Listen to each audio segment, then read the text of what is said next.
A single mother's trembling fingers hovered over the phone screen.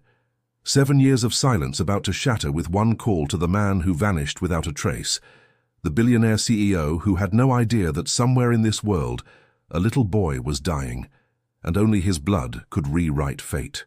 She had rehearsed this moment 1,000 times in the hollow hours of sleepless nights, each word carefully chosen, each breath measured against the weight of pride, anger, and a mother's desperate love. The name on her screen glowed like a ghost from another lifetime. Alexander Chen, tech visionary, Forbes cover, untouchable. But she wasn't calling the billionaire. She was calling the man who once held her hand under autumn leaves, who whispered promises that dissolved like morning mist, who left before she could tell him the truth that would change everything. Stay with me, because what happens next will crack open questions you didn't know lived inside your chest about the invisible threads that bind us, about the courage it takes to reach across an abyss of hurt, and about the miracles that hide in the most broken places. Sophia Martinez sat in the sterile glow of the hospital waiting room, surrounded by the hum of fluorescent lights and the distant beeping of machines that measured her son's fading heartbeat. The worn leather chair beneath her had become her second home over the past 6 months, molding to the shape of her exhausted body, a silent witness to a mother's vigil. In her lap, she clutched a folder thick with medical reports, genetic analyses, and specialist consultations. Each page a countdown to the impossible choice she now faced. Her son, Lucas, just 6 years old with eyes that sparkled like constellations when he smiled, was slipping away from her, cell by cell, breath by breath, victim to a rare blood disorder so uncommon that finding a matching donor was like searching for a specific grain of sand on an endless beach. The doctors had been clear, clinically precise in their delivery of hope wrapped in statistics. Without a bone marrow transplant from a perfectly matched donor, Lucas had months, perhaps weeks. They had tested everyone, Sophia herself, incompatible. Her parents, her siblings, her extended family tree stretching back through generations, all dead ends on the genetic highway that might save her boy's life. The National Registry turned up nothing. International databases offered only apologies and prayers. And then, during one particularly devastating consultation, a geneticist with kind eyes and a gentle voice had said the words that changed everything. The biological father would have the highest probability of being a match. Have you considered reaching out? Sophia had felt her world tilt on its axis in that moment. The biological father, Alexander Chen, the man who existed now only in carefully curated news articles and business journals, his face aged by success and responsibility, barely recognizable from the graduate student she'd loved with the reckless abandon of youth. 7 years had carved canyons between them. 7 years of silence built on hurt feelings, miscommunication, and the kind of pride that feels righteous until it costs you everything.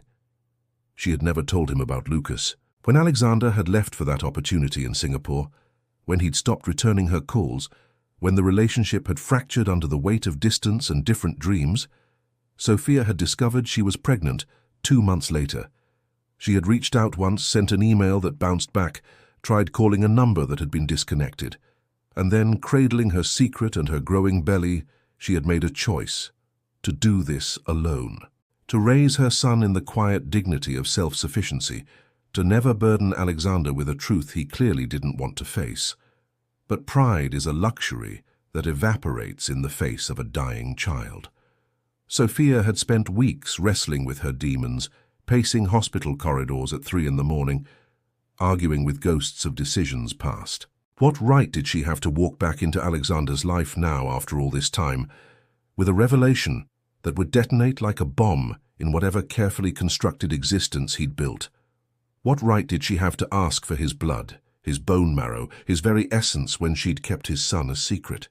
The guilt ate at her like acid, mixing with the terror of watching Lucas grow weaker each day, his laughter becoming softer, his energy fading like a photograph left too long in the sun. She thought about all the birthdays Alexander had missed, the first steps, the first words, the 1,000 tiny miracles of watching a child grow. She thought about how Lucas would ask sometimes, with the innocent curiosity of children who haven't yet learned that some questions hurt, "Mama, where's my daddy?"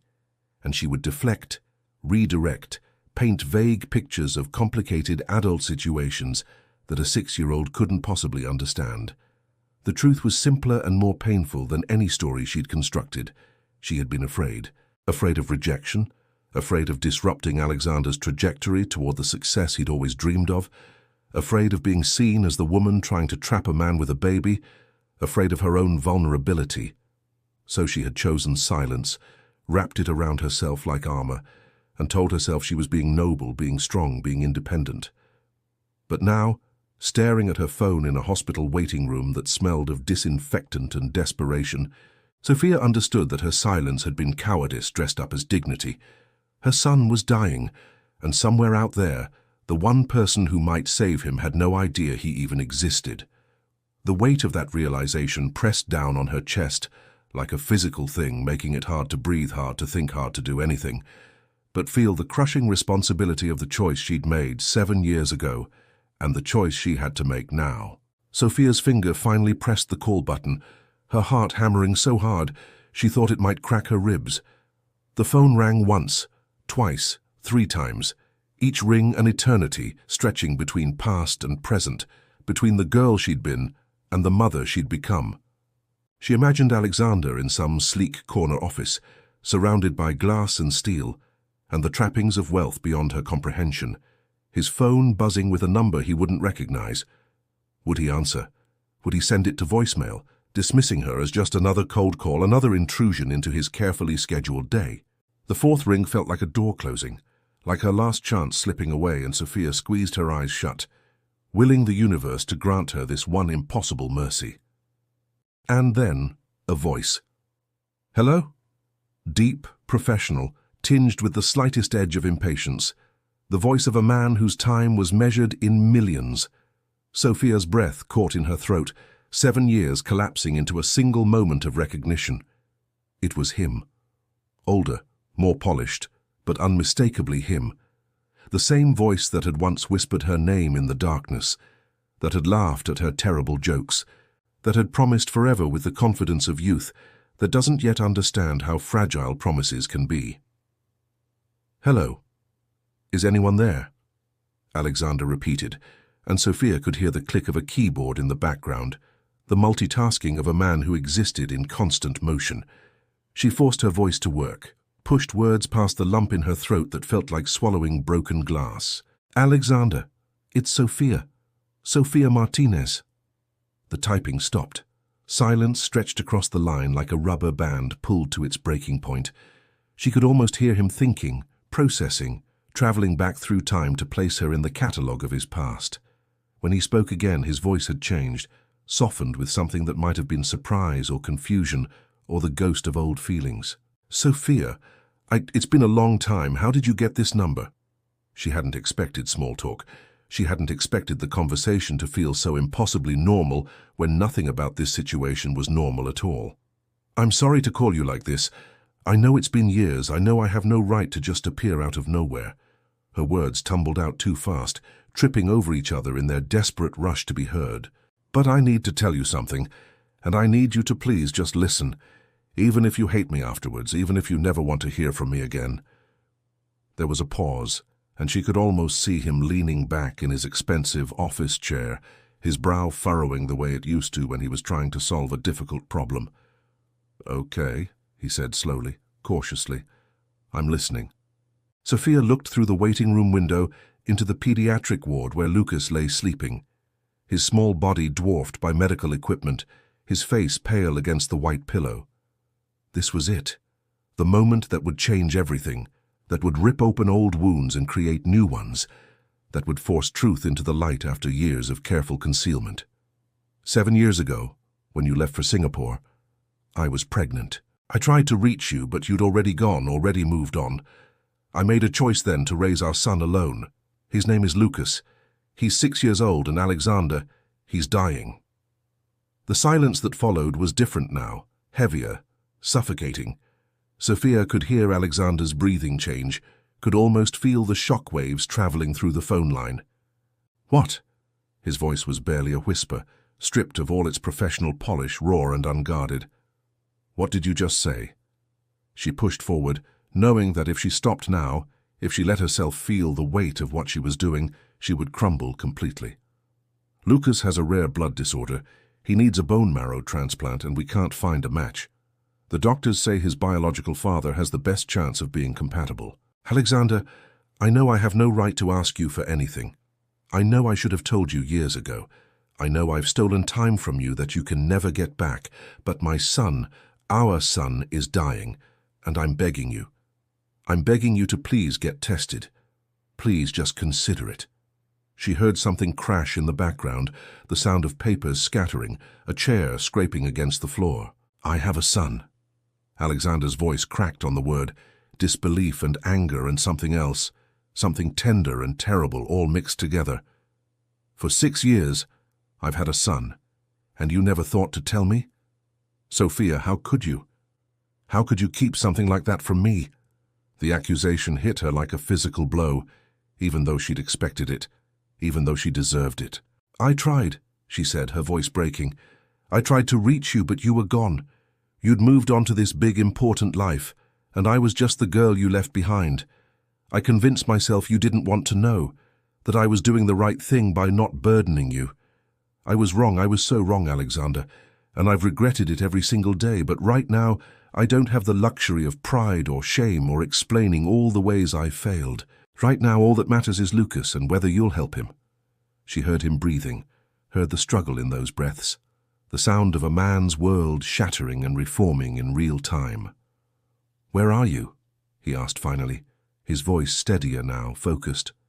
Which hospital? Sophia gave him the information, her hands shaking so hard she almost dropped the phone. You're coming? She asked, not quite believing it. I'm coming, Alexander said, and there was something in his voice now, something fierce and determined. I'm getting on a plane tonight, but Sophia, this conversation isn't over. Not by a long shot. The line went dead, and Sophia sat there holding her phone, feeling like she'd just run a marathon, like she'd just survived something that should have killed her. Around her, the hospital continued its endless rhythm, nurses making their rounds, machines beeping their mechanical lullabies, families caught in their own private battles with fate and circumstance. But something had shifted in Sophia's universe.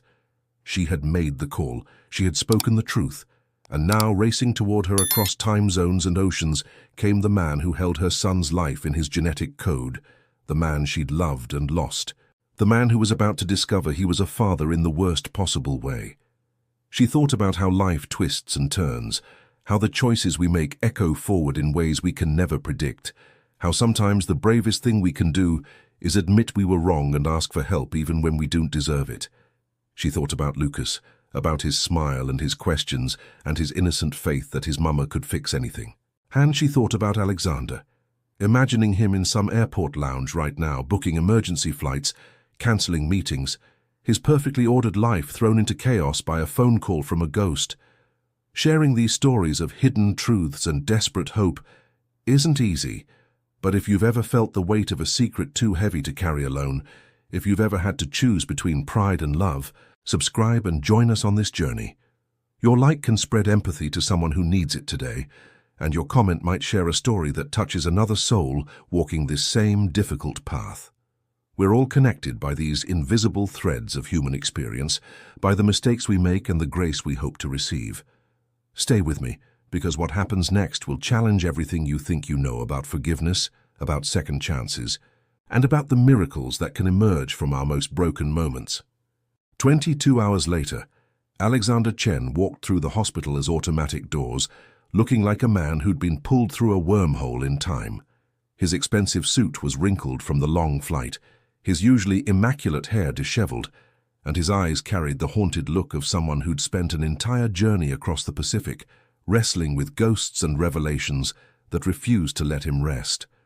Sophia saw him before he saw her, and for a moment she was transported back to the university library, where they'd first met, both reaching for the same book on innovation theory, their hands touching their eyes, meeting that spark of recognition that happens when two souls inexplicably understand they're meant to collide. But this wasn't a meet-cute from their past.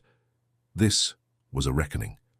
Alexander's eyes scanned the lobby until they found her, and the look that passed between them contained multitudes: anger, hurt, confusion, and beneath it all, a current of the connection they'd once shared, battered but somehow still alive.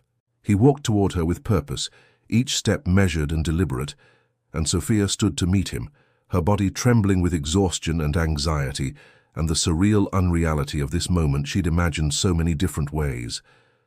When he stopped in front of her, close enough that she could smell his cologne, that familiar scent that brought back a flood of memories she'd worked so hard to bury, neither of them spoke for a long moment. They just stood there, two people separated by 7 years, and a chasm of unspoken words united by a child Alexander had never met. "Where is he?" Alexander asked finally, his voice tight with controlled emotion. Not, "How are you?" Not, "We need to talk." Just the essential question, the one that mattered. Sophia felt something crack open in her chest at the immediate focus on Lucas, at this glimpse of the father Alexander might have been if she'd given him the chance. "He's sleeping right now. The treatments exhaust him. Alexander, before you meet him, there's something you need to understand. He doesn't know about you. He doesn't know I've called you. I didn't want to get his hopes up until I knew whether you'd come, whether you'd be willing to help." Alexander's jaw tightened, a muscle jumping beneath his skin. "You've had 7 years to figure out how to tell him he has a father. I've had less than a day to process that I have a son who's dying. So forgive me if I don't have the perfect response to any of this." His words were sharp, edged with the kind of pain that comes from feeling robbed of something precious. Sophia nodded, accepting the hit because she deserved it, and worse. I know I've stolen time from both of you that can never be returned. I know sorry doesn't even begin to cover it. But right now, Lucas needs you to get tested. Will you do it? Will you see if you're a match?" Alexander looked at her with an expression she couldn't quite read, something complex and layered that spoke to the impossibility of everything they were navigating. "Of course I'll get tested. Did you really think I'd fly halfway around the world just to say no? He's my son. I didn't know he existed until yesterday, but he's my son, and if my blood can save him, he can have every drop." The conviction in his voice made Sophia's eyes burn with tears she'd been holding back for what felt like forever. "Thank you," she whispered. "Thank you doesn't feel like enough, but thank you." They stood there in the sterile hospital corridor, two people caught between past and present, between who they'd been and who circumstances were forcing them to become. Alexander ran a hand through his hair, a gesture Sophia remembered from their years together, something he did when he was overwhelmed and trying to think. "I want to see him," he said. "Before the testing, before anything else. I need to see him." Sophia's heart clenched at the raw need in his voice, at the realization that despite everything, despite the anger and the hurt and the complicated mess they were in, Alexander was already feeling what fathers feel, that fierce protective love that transcends logic. She led him down the corridor to the pediatric ward, their footsteps echoing in the quiet of the late afternoon. Outside Lucas's room, she paused, her hand on the door. "He looks small," she warned softly. "The illness has taken so much from him already. But when he smiles, when you see his eyes, you'll understand why I'm fighting so hard. You'll understand everything." She pushed open the door, and there he was. Lucas, 6 years old, dark hair falling across his forehead, his small chest rising and falling with sleep, his hand curled around a worn stuffed elephant that had been his companion since birth. The late afternoon sun filtered through the window, casting golden light across his pale face. And in that moment, he looked like every parent's dream and nightmare, beautiful and fragile and impossibly precious.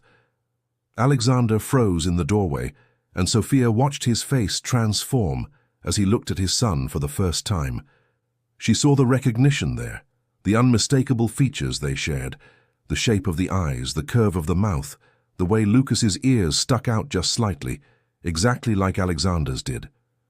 She saw the moment it became real for him, not just an abstract concept or a shocking phone call, but this actual living, breathing child who carried half his DNA, who existed in the world, as proof of a love that had once been everything. "Oh, God," Alexander breathed, and his voice was thick with emotion. "He has my mother's chin. And look at his hands. They're exactly like mine when I was little." He took a step closer, then another, drawn by an invisible force toward this small person who'd fundamentally changed his understanding of his own life. Sophia watched him watching Lucas, saw the tears tracking silently down Alexander's face, saw the way his hands clenched and unclenched as if he wanted to reach out, but didn't dare. "Can I—" he started, then stopped, looking at Sophia with something like desperation.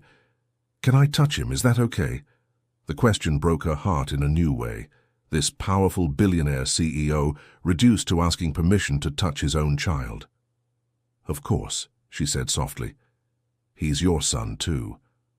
Alexander moved to the bedside and gently, so gently it looked like he was handling something made of spun glass, he reached out and touched Lucas's small hand. The boy stirred slightly at the contact, made a small sound in his sleep, and Alexander stood there frozen, barely breathing, as if this moment was too precious to disturb with anything as mundane as breathing. Sophia saw it then, saw the father emerging in real time, saw the way Alexander's entire body seemed to reorient around this new center of gravity. Whatever anger he had toward her, whatever hurt and betrayal he felt, it was being eclipsed by something bigger, the primal recognition of his own child, the overwhelming need to protect and preserve this small life. "I'm going to save you," Alexander whispered to sleeping Lucas, his voice fierce with promise. "I don't know you yet, but you're mine, and I'm going to save you. That's what dads do." He looked up at Sophia then, and in his eyes she saw a determination that matched her own. "Let's go get tested. Now. Whatever they need from me, they can have it." As they walked together toward the testing center, Sophia felt the weight of 7 years of silence pressing down on them, but also something else, something that felt almost like hope. These moments of truth when the past crashes into the present and forces us to confront the people we've become, they're never easy. If you've ever faced the consequences of your choices, if you've ever watched someone rise to a challenge you weren't sure they'd accept, then you know this feeling. Subscribe to join our community where we explore these raw, real human stories. Hit that like button if you believe in second chances, and drop a comment sharing your thoughts. Have you ever had to ask for help from someone you hurt? Have you ever discovered something that changed your understanding of your own life? Your stories matter, and they might be exactly what someone else needs to hear today. The genetic testing took 3 days to process, 3 days that felt like 3 lifetimes. Alexander checked into a hotel near the hospital, but spent almost no time there instead, maintaining a constant presence in Lucas's room, watching his son sleep, asking Sophia endless questions about the child he'd missed, knowing absorbing 6 years of life in fragments and photographs and stories that felt both intimate and impossibly distant. He learned that Lucas loved dinosaurs, that his favorite color was orange because it was the color of the sunset, that he was afraid of thunderstorms but brave about needles, that he laughed at knock-knock jokes even when they made no sense, that he asked questions about everything, and believed with the pure faith of childhood that grown-ups had all the answers. Alexander listened to every detail with the intensity of a man trying to memorize scripture, as if by learning these things he could somehow make up for the birthdays he'd missed, the milestones he'd never witnessed, the ordinary, extraordinary moments of childhood that had passed without him. On the second day, Lucas woke up while Alexander was sitting by his bedside, and their first meeting was nothing like either parent had imagined. Lucas looked at this stranger with the serious consideration of a child who'd spent too much time around hospitals and doctors, assessing whether this was another medical professional or something else entirely. "Who are you?" he asked, his voice small but curious, and Alexander felt his heart crack open at the sound of his son's voice directed at him for the first time. Sophia, who'd been dozing in the corner, jerked awake, panic flashing across her face at having missed this crucial moment. But Alexander looked at her, and in that look was a question and a permission sought, and she nodded slightly, trusting him to handle this in whatever way felt right. Alexander leaned forward, his elbows on his knees, bringing himself down to Lucas's eye level. "My name is Alexander," he said gently. "I'm a friend of your mum's from a long time ago. I heard you weren't feeling well, so I came to visit." It wasn't the whole truth, but it was enough truth for now, a bridge to a fuller explanation that would come when Lucas was stronger, when the crisis had passed. Lucas studied him with those eyes that were so much like Alexander's own, wise beyond their years in the way that sick children often are. "Are you going to help me get better?" he asked, and the simple directness of the question cut through all the adult complexity and went straight to the heart of everything. "I'm going to try," Alexander said, his voice rough with emotion. "I'm going to try really hard." And Lucas, with the uncomplicated trust that children give to adults who speak to them honestly, smiled. It was a small smile, diminished by exhaustion and illness, but it lit up his face like sunrise, and Alexander felt something fundamental shift inside him, felt the last of his anger at Sophia dissolve in the face of this simple, profound truth. Nothing that had happened before mattered as much as what happened next. This child, his child, needed him, and Alexander would move heaven and earth to answer that need. The call came on the third day.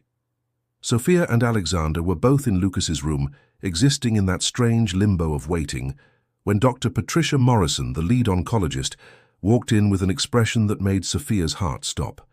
She'd seen too many doctors' faces over the past 6 months, learned to read the subtle signals in their expressions, and what she saw now was complicated, layered, not the simple relief of good news or the gentle preparation for bad. "We have the results," Dr. Morrison said, looking between Sophia and Alexander. "Can we speak privately?" They followed her to a small consultation room, leaving Lucas with a nurse, and in that short walk, Sophia sent up prayers to every deity she'd ever heard of, bargaining and begging and promising anything for this one miracle. They sat down, and Dr. Morrison looked at them with the kind of careful compassion that came from delivering life-changing news every day. "Alexander, you're a match. Not a perfect 10 out of 10 match, but an 8 out of 10, which is excellent. More than good enough to proceed with the transplant." The relief that flooded through Sophia was so intense, it felt physical, like being pulled back from the edge of a cliff she'd been standing on for months. She felt tears streaming down her face, felt her body shaking with sobs she couldn't control, felt Alexander's hand suddenly gripping hers, the first time they'd touched intentionally since he'd arrived. But Dr. Morrison held up a hand, and Sophia's relief stuttered, replaced by a creeping dread. "However," the doctor continued, and that single word carried the weight of everything still complicated in their situation. "The genetic testing revealed something else, something we need to discuss. Alexander, based on the markers we found, Lucas isn't just your biological son. The genetic profile suggests you also have the same rare mutation that Lucas has, the same genetic predisposition to this blood disorder. You're asymptomatic now, but there's a probability that you could develop symptoms later in life. We're going to need to do more comprehensive testing on you as well." The room seemed to spin. Alexander sat very still, processing this new layer of complexity. "So this thing that's killing my son, I gave it to him." His voice was hollow, stripped of everything but raw pain. "And I might develop it too." Dr. Morrison shook her head quickly. "It's not that simple. This disorder requires a perfect storm of genetic factors from both parents. Sophia also carries a recessive marker that, combined with your mutation, created the condition in Lucas. Neither of you could have known. This particular combination is extraordinarily rare, 1 in several million. And Alexander, your risk of developing symptoms is relatively low, maybe 15 to 20%. But yes, we'll want to monitor you going forward." Sophia looked at Alexander, saw him struggling with this new information, saw the guilt settling over him like a shroud. "This isn't your fault," she said urgently. "Alexander, none of this is your fault. You didn't know. You couldn't have known." He looked at her with eyes full of anguish. "But if I'd been here, if you'd told me, maybe we could have caught it earlier. Maybe he wouldn't be this sick." It was Sophia's turn to grip his hand, to pull him back from the edge of self-blame that she knew too well, having walked that path herself for months. "Or maybe we wouldn't have," she said firmly. "The doctors told me that even if we'd known from birth, even if we'd been monitoring him from day one, this particular disorder doesn't show symptoms until it's already advanced. There was no preventing this, Alexander. The only thing we can do now is fight it together." Dr. Morrison cleared her throat gently. If you're both ready, we can schedule the transplant for next week. Alexander, the procedure is relatively straightforward for donors. You'll be under general anesthesia for about 2 hours while we harvest the bone marrow. There will be some soreness afterward, but most donors recover fully within a few weeks. For Lucas, the process is more intense.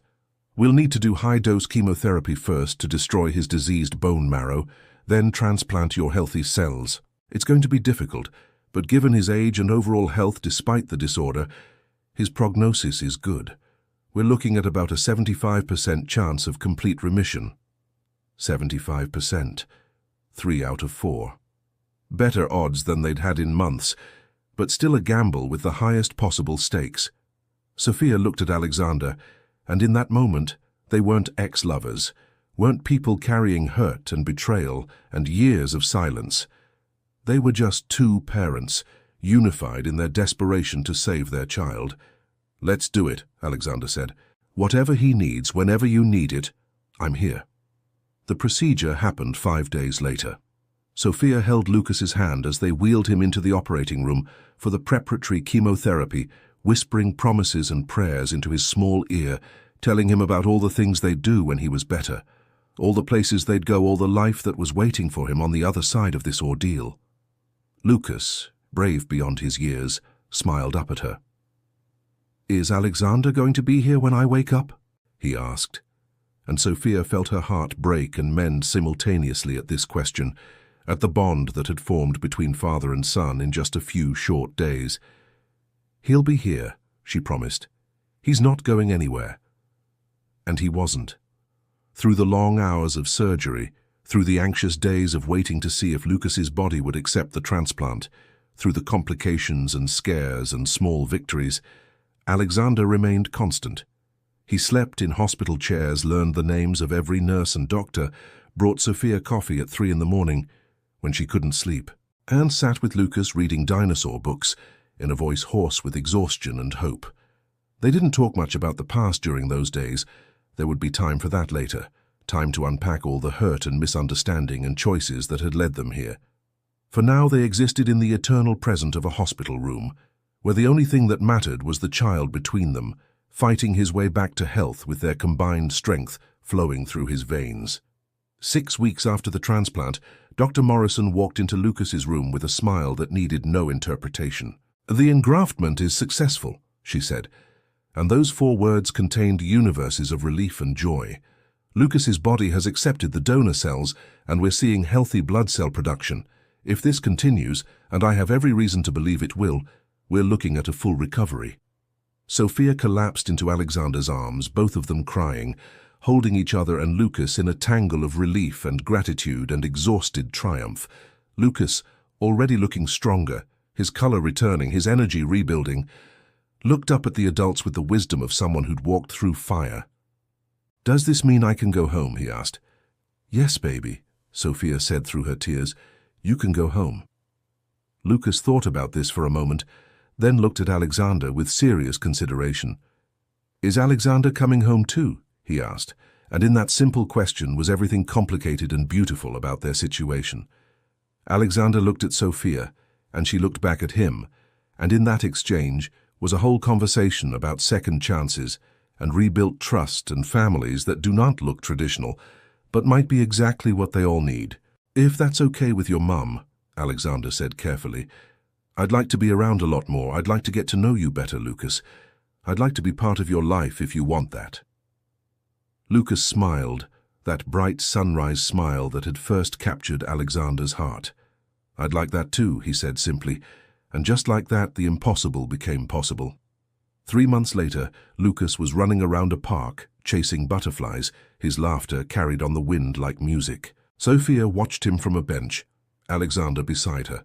Their relationship still undefined, still healing, but growing into something new, built on honesty and shared purpose.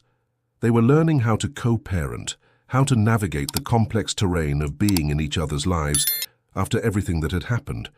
Some days were easier than others. Some days the old hurts resurfaced, and they had to consciously choose forgiveness again. But every time Sophia looked at Lucas, healthy and whole and alive, she knew they'd figure it out. They had to. because some things are worth fighting for, worth swallowing pride for, worth rebuilding from ashes. Alexander had scaled back his work, restructured his entire life around being present for the son he'd found in the most dramatic way possible. He'd also started a foundation dedicated to rare blood disorder research, determined that other families might catch these conditions earlier, might have better odds, might not have to face the impossible choices he and Sophia had faced. And Lucas, blissfully unaware of the dramatic circumstances of his father's arrival in his life, simply accepted Alexander's presence the way children do, with open-hearted trust and uncomplicated joy. The full truth would come later, when he was old enough to understand, when they could explain the complex tapestry of choices and consequences and love that had brought them all together. For now, it was enough that he was alive, that he had both his parents, that his future stretched out before him bright with possibility. This was their story, a story of impossible choices and desperate measures, and the miracles that can emerge from our darkest moments. It's a story about the courage it takes to admit we were wrong, to ask for help when we don't deserve it, to forgive when forgiveness seems impossible. It's about the ties that bind us, blood and love, and the invisible threads of connection that pull us back together, even across years of silence. If this story touched something in you, if you've ever faced an impossible choice or received an unexpected second chance, then you're part of this community we're building together. Subscribe to this channel, where we celebrate the messy, complicated, beautiful truth of human connection. Hit that like button if you believe that it's never too late to do the right thing, even if the right thing is terrifying. And please, share your own story in the comments. Have you ever had to choose between pride and desperation? Have you ever been the person who showed up when someone needed you, despite the hurt between you? Your experiences matter. Your wisdom could be the light someone else needs in their darkest hour. Together, we're weaving a tapestry of shared humanity, one story at a time. Thank you for being here, for listening, for caring. Until next time, remember that the bravest thing we can ever do is love fiercely, forgive freely, and show up for each other when it matters most.